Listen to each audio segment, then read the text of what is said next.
Nadine Trémolière, bonjour. Bonjour Jean-François. Alors, on a démarré l'année avec un marché, on va le dire, franchement volatile.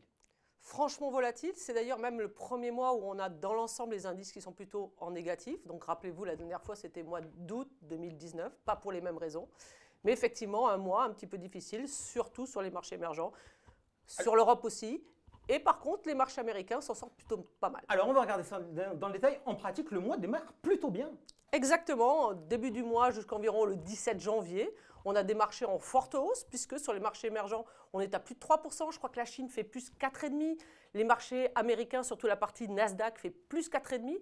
Bref, tout va bien. On est dans la continuité de ce qui s'est passé septembre, octobre, novembre, décembre. Rappelez-vous, on a eu l'accord sino-américain qui a été signé. Donc les signaux sont plutôt très positifs. Et puis, autour du 17-18 janvier, on a l'apparition de ce fameux coronavirus en Chine qui commence à faire dérailler les marchés, surtout les marchés chinois et les marchés émergents, et progressivement les autres marchés européens et ensuite américains. Alors là, on vient de voir les courbes, mais on va regarder maintenant les chiffres sur plusieurs périodes. Lorsque l'on regarde le mois de janvier, j'ai presque envie de rappeler pour les anciens une chanson de Georges Brassens, c'était Le Petit Cheval Blanc.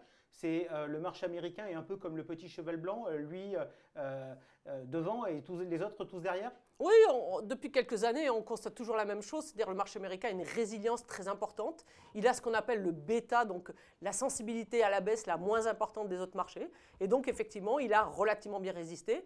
Le S&P est flat, autour de 0. Par contre, le marché des technologies, donc le marché Nasdaq, est toujours en hausse de l'ordre de 2% à la fin du mois de janvier.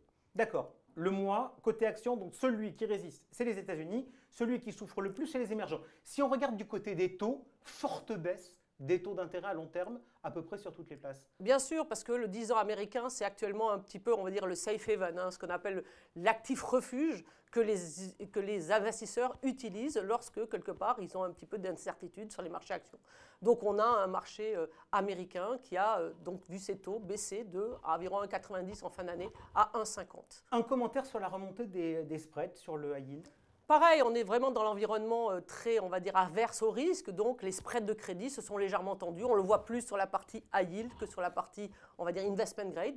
Mais cela concourt un petit peu à cette notion de risk off qui s'est mis dans le marché depuis quelques jours. Allez, l'objectif de ce point marché, c'est non seulement de faire un état des lieux, mais également de faire des recommandations. La logique de notre allocation équilibrée, c'est de la revoir normalement tous les trimestres, sauf circonstances exceptionnelles. Y a-t-il une circonstance exceptionnelle aujourd'hui pour changer la règle du jeu? Non, pas vraiment. Disons que l'avantage du portefeuille, c'est qu'actuellement, il est investi environ à 65% sur des actifs non réellement liés à ce qui se passe, donc 50% sur le fonds en euros, 15% sur la partie immobilière.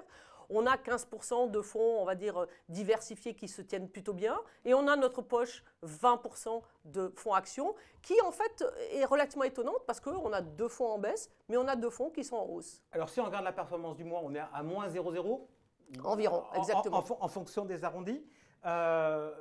Majoritairement, les fonds entre les hausses et les baisses, ça donne quoi? On a 6 fonds qui sont en hausse et puis 2 fonds qui sont en baisse. La seule problématique qu'on a, c'est que les 2 fonds qui sont en baisse, le fonds JPM, donc JP Morgan, Emerging Market Small Cap, abandonne environ 3%. Et puis on a un fonds dans notre environnement qui est un peu plus cyclique, sur des actions européennes cycliques, qui lui abandonne plus de 4%. Alors avec donc une dernière séance du mois de janvier, un vendredi qui avait été marqué par de fortes baisses. Un point important, lorsque je regarde l'allocation d'actifs, je vois H2O Multibond. Oui, on a Multibonds depuis environ presque 2 ans dans notre portefeuille.